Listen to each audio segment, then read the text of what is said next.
This is the story of Carita Ridgeway, a young woman whose life was cut brutally short while her killer evaded detection for nearly a decade. Was justice served? Let's find out.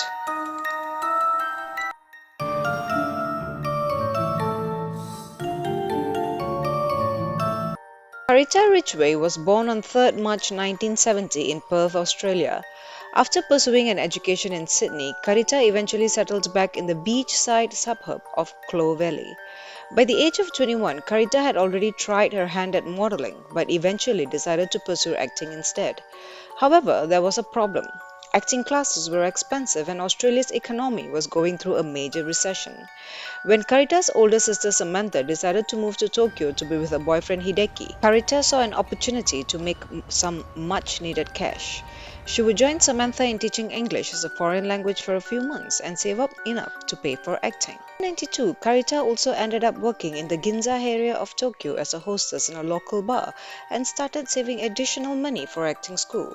A hostess in that area typically acts as a modern geisha performer who entertain men by engaging them in conversation, lighting the cigarettes, singing karaoke, and dancing. There was a strict policy in such establishments against men touching or propositioning the hosts.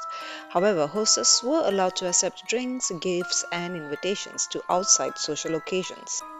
One fateful night, after her shift at the bar, she was offered a ride back home by a man named Jojo Obara. Obara was born Kim Sang-jong on August 10, 1952, and his parents were Koreans living in Osaka, Japan. Obara's father worked his way up from being an impoverished scrap collector to becoming the wealthy owner of numerous properties and pachinko parlors, which are similar to slot machine casinos. Thus, Obara was able to attend the best private schools in Tokyo and had a personal tutor that had prepared him for an entry into an impressive prep school operated by Keio University. 2 years later, when Obara was only 17, his father died and left him with a property in Osaka and Tokyo. This paved the way for him to finish his education at Keio University, achieving degrees in politics and law. He traveled quite a bit and became a naturalized citizen of Japan, where he legally changed his name to Joji Obara.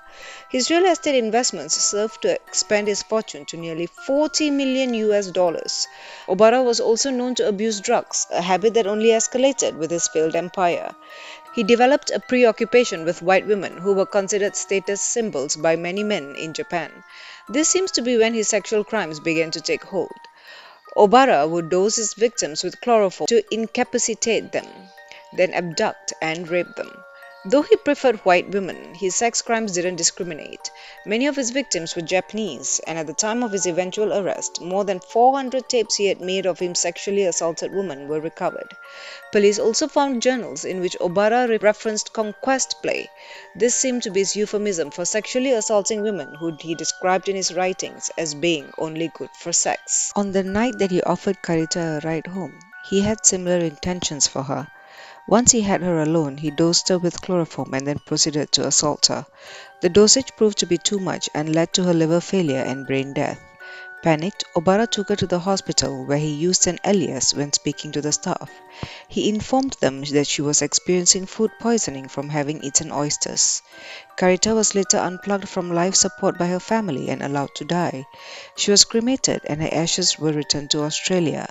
Initially, the cause of her death was listed as hepatitis A, so no further investigation was made by the Australian Embassy or Japanese police, despite requests from the family. It was only after the later arrest of Obara regarding the death of Lucie Blackman that Carita's death was ruled a homicide.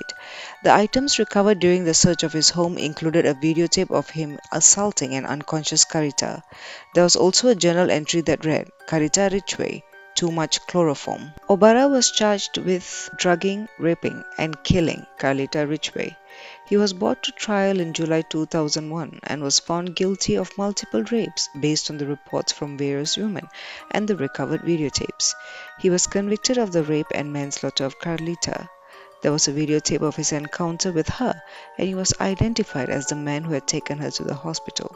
He has been sentenced to life in prison for his crimes. Carita's family still feel a deep sense of anger, betrayal, and disappointment in relation to the 1992 police investigation into Carita's death.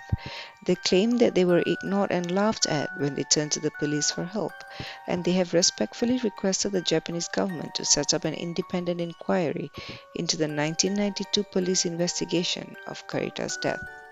As for Jojo Obara's victims, they now can rest in power and in peace, knowing that he remains in prison.